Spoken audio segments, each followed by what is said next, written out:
सुदिनं सुदिनं तदेव ताराबलं चन्द्रबलं तदेव विद्याबलं दैवबलं तदेव लक्ष्मीपते तेङ्घ्रियो स्मरामि अयं मुहूर्तः शुभमुहूर्तोऽस्तु अस्मिन् मुहूर्तकाले सूर्यादीनां नवानां ग्रहाणाम् अत्यन्त फलसिद्धिरस्तु ओम यो वेदां ब्रह्मणो वेदामृतेन वृतां पुरी तस्मै ब्रह्मज आयुक्कीर्तिं प्रजां ददुः भागदेवे वैनं प्रणयति ब्राह्मणा ऋषय उद्धरेत् ब्रह्मणो वै सर्वा देवता सर्वाभिरैवैनं देव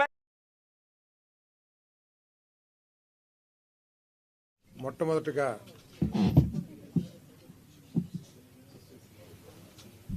ఈ మంత్రి బాధ్యతలు అప్పచెప్పిన మా ప్రియతమ నాయకుడు చంద్రబాబు నాయుడు గారికి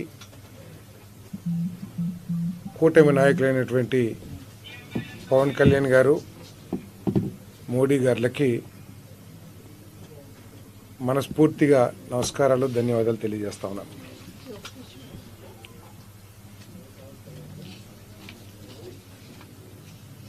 ఈరోజు మరొకసారి కూటమి నాయకులకు మా ప్రియతమ యువ నాయకుడు లోకేష్ బాబు గారికి ధన్యవాదాలు తెలియజేస్తా ఉన్నాను. మరి ఈ శాఖ హౌసింగ్ శాఖ గురించి మీ అందరికీ తెలిసిందే. రాష్ట్రంలో పేదవాళ్ళకి గూడు ఏర్పాటు చేయాలనే ఒక గొప్ప లక్ష్యంతో గృహ నిర్మాణాన్ని చేపట్టిన విషయం తెలిసిందే. ప్రభుత్వాలు మొత్తం 20,62,000 ఇల్లు శాంక్షన్ అయితే గత ప్రభుత్వ హయాంలో వాళ్ళు కేవలం 6.8 లక్షలు మాత్రమే పూర్తి చేయగలిగారు. మిగతా 13.8 లక్షలు పూర్తి చేయలేక బెనిఫిషరీస్కి లబ్ధి జరగకుండా మరి మిగిలిపోయిన విషయాన్ని మీ దృష్టికి తీసుకొస్తా ఉన్నాను.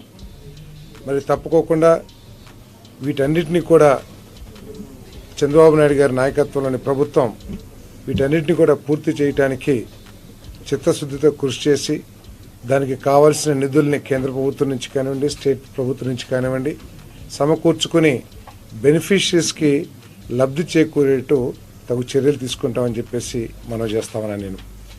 మరి ఈ కాలనీస్లో ఇన్ఫ్రాస్ట్రక్చర్ ఏర్పాటు చేయడానికి మరి జేజేఎం కానివ్వండి లేదా అమృత్ కేంద్ర ప్రభుత్వ స్కీమ్స్ ఏదైతే ఉన్నాయో అమృత్ స్కీమ్స్, ఆ స్కీమ్స్లో అర్బన్ గృహ నిర్మాణానికి అదేవిధంగా ఎన్ఆర్జీఎస్ కింద రూరల్ గృహ నిర్మాణానికి నిధులు తీసుకొచ్చుకునే అవకాశం ఉంది. కాబట్టి ఎక్కువగా పనిచేసి ఎక్కువగా అభివృద్ధి చేసి ఎక్కువగా నిధుల్ని రాబట్టడానికి కేంద్ర ప్రభుత్వం నుంచి మరి మేమంతా కూడా హౌసింగ్ డిపార్ట్మెంటు అంతా కూడా ప్రయత్నం చేస్తామని చెప్పేసి మనం చేస్తామని నేను.